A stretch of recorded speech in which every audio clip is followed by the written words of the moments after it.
the Highland Park Chicago shooting. And I had a bunch of things that I said about it on Clay and Buck, but I wanted to make sure I also said it here. And first of all, we are focused on the Highland Park Chicago area shooting because it was a mass shooting. But every weekend, people are murdered in greater numbers than what happened in the Highland Park shooting in Chicago. And almost no one pays an ounce of attention to it at all. In fact, if we eliminated every single mass shooting in America, 99% of all murders would still be occurring. That's a stat that stuns a lot of people because it speaks to the way that the vast majority of shootings are occurring, which is usually we do not have random acts of violence that lead to death. Usually, shootings are targeted and they are intentional, and there are 1 or 2 victims as opposed to 7 or 8 or 10 or 15 or 20. So even if we eliminated every mass shooting, we would still have 99% of the murders going on. And even if we change all the gun laws would have done nothing to stop the shooting in Highland Park. And that's why I want to hammer home on the argument that I made earlier on Clay and Buck, because you never know who's going to hear this discussion. The kid, and I say kid because he's young, the guy who did the shooting in this case, and I want to repeat again, I don't use mass shooters' names because the data overwhelmingly suggests that one of the primary reasons why people do mass shootings going all the way back to Columbine is because they want to become famous.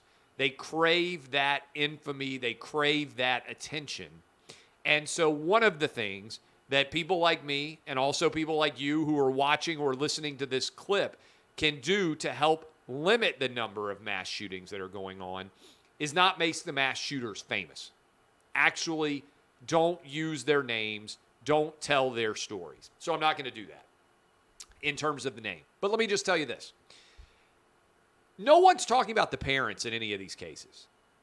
Yet it seems clear to me that based on all of the factors, I watched a couple of the videos of this latest shooter on social media. And I am not a psychiatrist. I am not a psychologist. I am not skilled at addressing mental illness. But I watched those clips and I said, this kid has got something severely wrong with him. How in the world did his parents also not see this? And I jotted this down. Police had been called to his house before because he had 16 knives, a dagger, and a sword, and had threatened to kill all of his family members. He also had threatened to kill himself. If you are so concerned about one of your children that you call the police to come to your house, how in the world did the dad in this situation go and sign to make it possible for his son to buy guns? I believe in the Second Amendment. I believe in individual freedom. I do also believe in parental responsibility. If your son is clearly mentally unstable, if he is threatening to kill all of the members of your household and also kill himself, why in the world would you aid and abet his purchase of weapons at all? So many of these stories surrounding the mass shooters, certainly there is major illness involved. Why would you ever facilitate someone with mental illness getting a gun if you're a parent?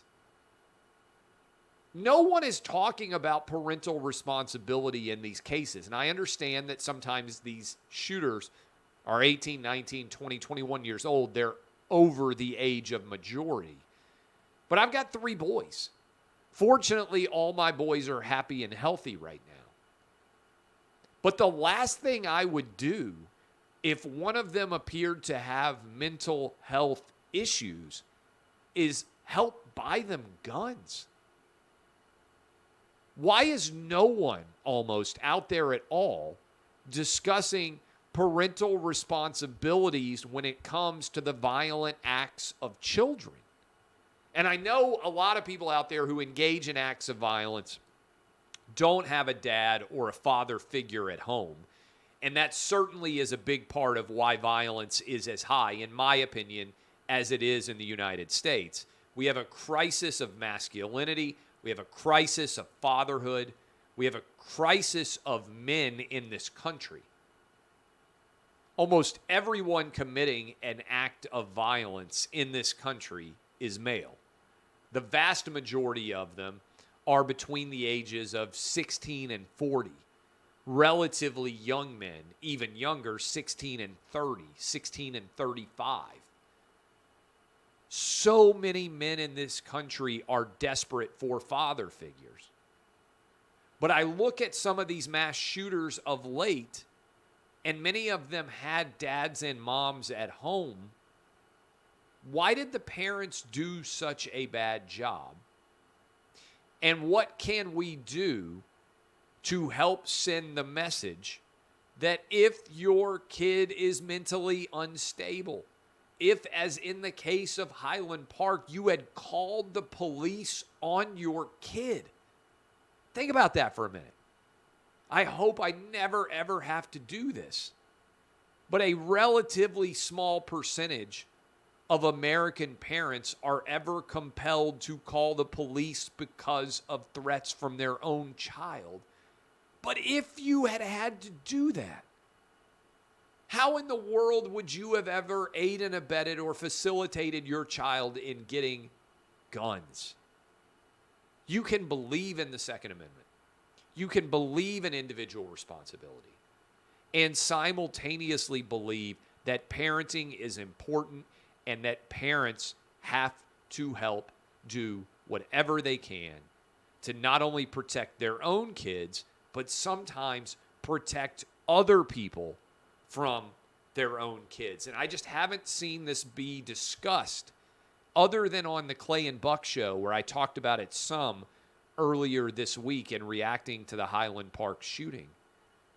Parents are the first line of defense when it comes to their kids misbehaving. We got to talk more about parental responsibility and dads and granddads and uncles and older brothers. We got to talk more about the crisis of masculinity that exists in this country right now.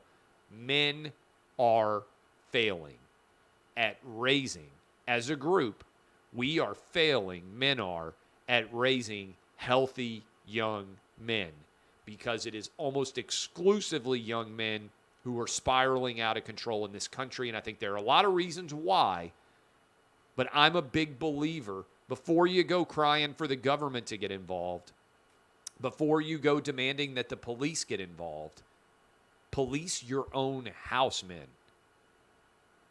Do the best job of fatherhood that you can do. And a big part of that is not letting young, violent kids who are threatening to kill your own family and threatening to kill themselves have access to firearms. Before the government gets involved, before the police get involved, let's get parents involved. Let's do our jobs, particularly dads, granddads, uncles, older brothers, everybody out there. We have a responsibility. We've got to do better.